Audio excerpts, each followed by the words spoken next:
नहमदुहु व नसल्ली अला रसूलिल करीम अम्मा बाद फ़ौज़ बिल्लाहि मिनश्शैतानिर्रजीम बिस्मिल्लाहिर्रहमानिर्रहीम। मुअज़्ज़ज़ सामीन, दौर तसव्वुफ़ के हवाले से हमारी जो गुफ्तगू चल रही है, आज हम इन इस्तिलाहात की अहमियत और अफ़ादियत के हवाले से कुछ गुफ्तगू करेंगे। उसके बाद बाज़ाब्ता इंशाअल्लाहुल अज़ीज़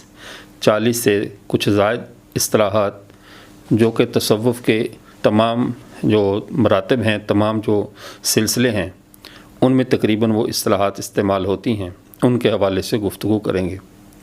मुअज़्ज़ज़ सामीन, किसी भी फ़न को जानने के लिए, किसी भी फ़न को समझने के लिए उसके मुतल्लिक़ा इस्तिलाहात का जानना ज़रूरी होता है।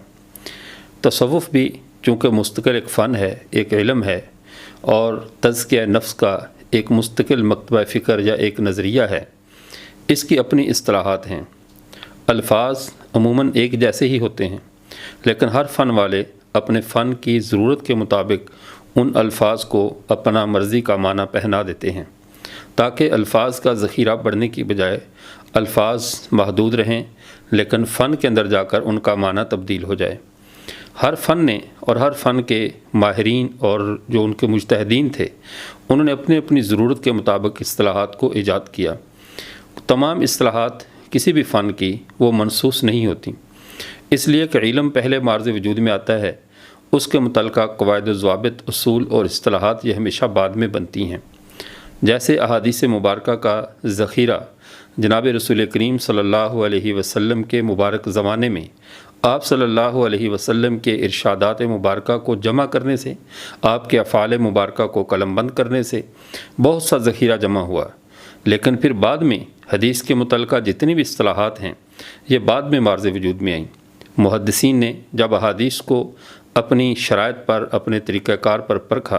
तो फिर उन्होंने हदीस के अंदर तारीफ़ात बयान की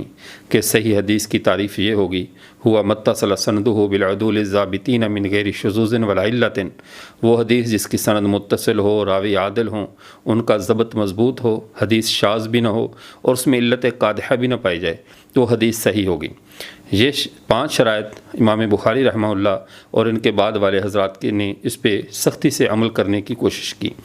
जबकि मुतक़द्दिमीन मुहद्दिसीन ने मिन गैरि शुज़ूज़िन वला इल्लतिन की शर्त का इजाफ़ा नहीं किया। उस दौर की इस्तिलाह, उस दौर में सही हदीस की तारीफ़ इसी बात तक महदूद रही कि सनद मुत्तसिल हो, रावी आदिल हो और उसका ज़बत मज़बूत हो।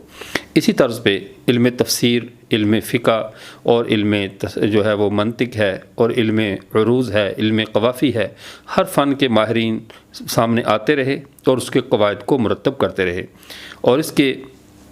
जिस तरह हर फ़न के माहिरीन को यह हक़ हासिल है कि वो अपनी मर्ज़ी से क़वाइद बनाएँ अपने फ़न के मुताल्लिक़। अब जिस तरह सही हदीस की तारीफ़ अहादीस में जो मौजूद नहीं है, ना कुरान पाक में मौजूद है, इसी तरह मुरसल हदीस कौन सी होगी, मुनक़ते कौन सी होगी, या फ़र्ज़, वाजिब, सुन्नत, नफ़ल की जो तारीफ़ात हैं, कोई भी मज़हब अपनी इस्तिलाहात की या अपने इल्मी अल्फाज की तारीफ़ात करने का पाबंद नहीं। जो उस मज़हब के उस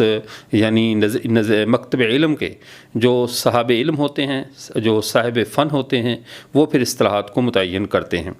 इसी तरह साहब तसव्वुफ़ को, जिन्होंने बाकायदा सूफ़ियत के अंदर तज़किया नफ्स का बीड़ा उठाया और लोगों के क़ुलूब पर काम किया, उन्होंने भी इस्तिलाहात बनाई।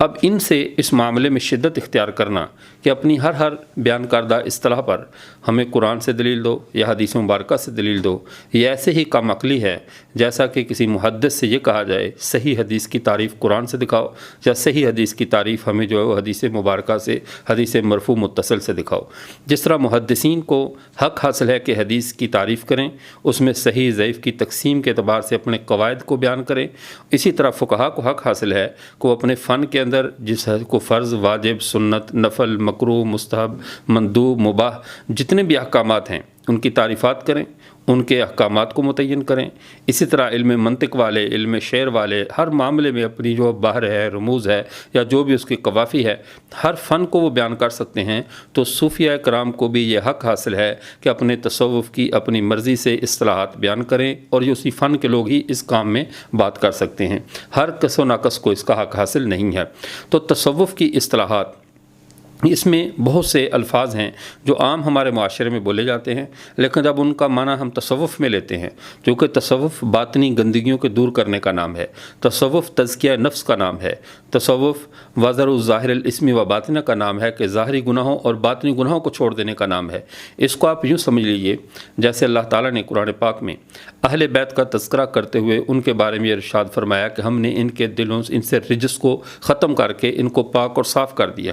اور امام ابو ایوب موسیٰ ابو البقاء حسینی القحوی اپنی کتاب کلیات میں فرماتے ہیں کہ رجس جو نجس جس طرح ظاہری گندگی کو کہا جاتا ہے، اسی طرح رجس باطنی گندگی کو کہا جاتا ہے جو اندر گندگی ہو، کینہ، حسد، بغض، یہ چیزیں، یا مال کی حرص یا لالچ، اسے رجس کہا جاتا ہے۔ تو اللہ نے اہل بیت کے دلوں سے اس رجس کو ختم کر دیا کہ ان میں کسی قسم کا کوئی حسد رہے، کسی قسم کا کوئی کینہ رہے، یا مثال کے طور پر جیسے بعض لوگوں نے ان کو معاذ اللہ باغ فدق کے معاملے میں اس طرح بیان کیا کہ وہ باغ کے لالچ میں کس طرح اہل بیت کو بار بار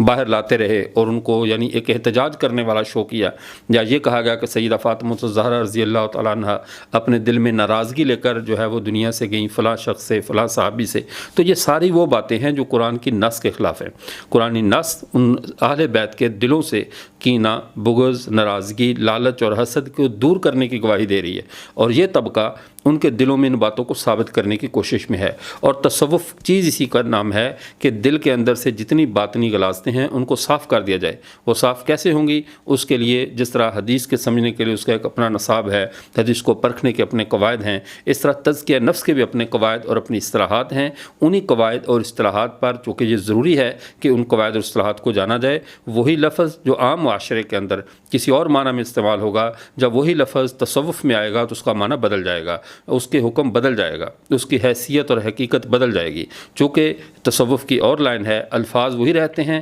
جو عوام میں معروف ہیں، لیکن اس کا فن بدلنے کے ساتھ ان کا معنی بدل جاتا ہے۔ اس لیے کسی بھی فن کی اصطلاحات کو جاننا بہت ضروری ہے۔ وآخر دعوانا الحمدللہ رب العالمین۔